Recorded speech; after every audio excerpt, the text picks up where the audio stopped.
वाणी पवित्र होने से हमारे कर्म पवित्र होते हैं, कर्म पवित्र होने से आदतें पवित्र होती हैं, आदतें पवित्र होने से हमारा व्यक्तित्व पवित्र होता है और उत्तम व्यक्तित्व से ही हमारे उज्जवल भविष्य का निर्माण होगा। यही सत्संग का उद्देश्य है। इसके विपरीत यदि मन के विचार अपवित्र हों, दूषित हों, तो वाणी, कर्म, आदतें, व्यक्तित्व सभी दूषित हो जाएंगे और भविष्य अंधकारमय हो जाएगा। बात रही सत्संगी होने की, तो जिन्होंने जीवन में सत्संग को अपना लिया है या जो सत्संग करते हैं वे सत्संगी कहलाते हैं। दोस्तों, आज की कहानी में आप सुनेंगे सत्संग सुनने का क्या फल मिलता है या सत्संग में जाने से क्या फल मिलता है।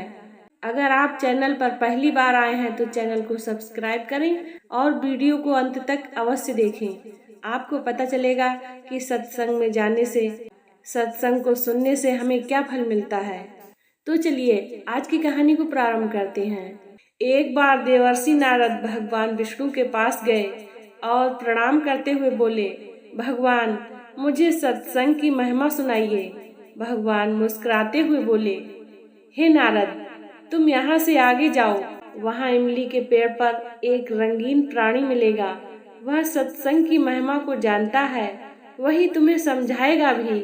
नारद जी खुशी खुशी इमली के पेड़ के पास गए और गिरगिट से बातें करने लगे। उन्होंने गिरगिट से सत्संग की महिमा के बारे में पूछा।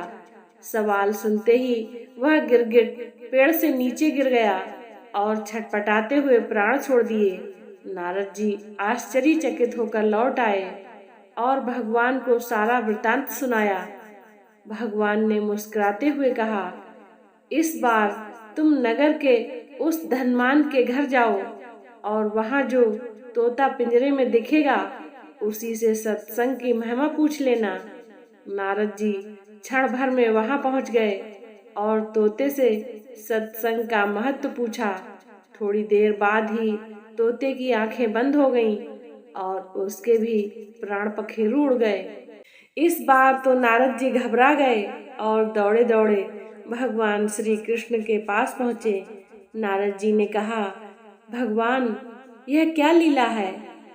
क्या सत्संग का नाम सुनकर मरना ही सत्संग की महिमा है?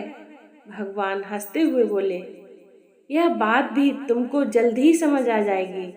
इस बार तुम नगर के राजा के महल में जाओ और उनके नवजात पुत्र से अपना प्रश्न पूछो। नारद जी तो थर थर कांपने लगे। अभी तक तो पक्षी ही अपने प्राण छोड़ रहे थे। इस बार अगर वह नवजात पुत्र मर गया तो राजा मुझे जिंदा नहीं छोड़ेगा। भगवान ने नारद जी को अभय दान दिया।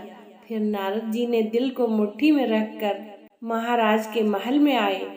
वहां पर उनका बड़ा सत्कार किया गया। अब तक तो राजा को कोई संतान नहीं हुई थी, अतः पुत्र के जन्म पर बड़े आनंदोल्लास से उत्सव मनाया जा रहा था। नारद जी ने डरते डरते राजा से पुत्र के बारे में पूछा। नारद जी को राजपुत्र के पास ले जाया गया।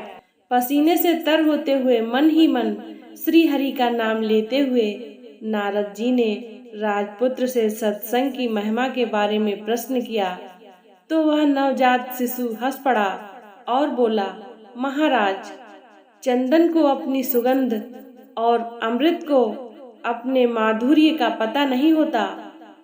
ऐसे ही आप अपनी महिमा नहीं जानते, इसीलिए मुझसे पूछ रहे हैं।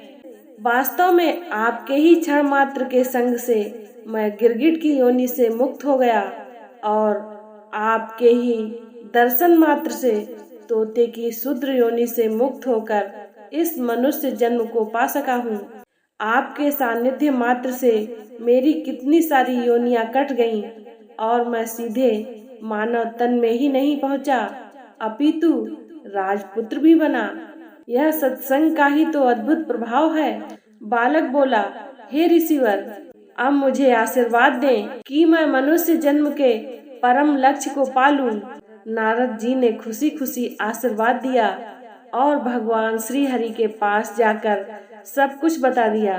भगवान ने कहा, सचमुच सत्संग की बड़ी महिमा है। संत का सही गौरव या तो संत जानते हैं या उनके सच्चे प्रेमी, सच्चे भक्त जानते हैं। दोस्तों, इसीलिए जब भी कभी मौका मिले सत्संग का लाभ जरूर लेना चाहिए। क्या पता कि संत या भक्त के मुख से निकली बात जीवन सफल कर दे।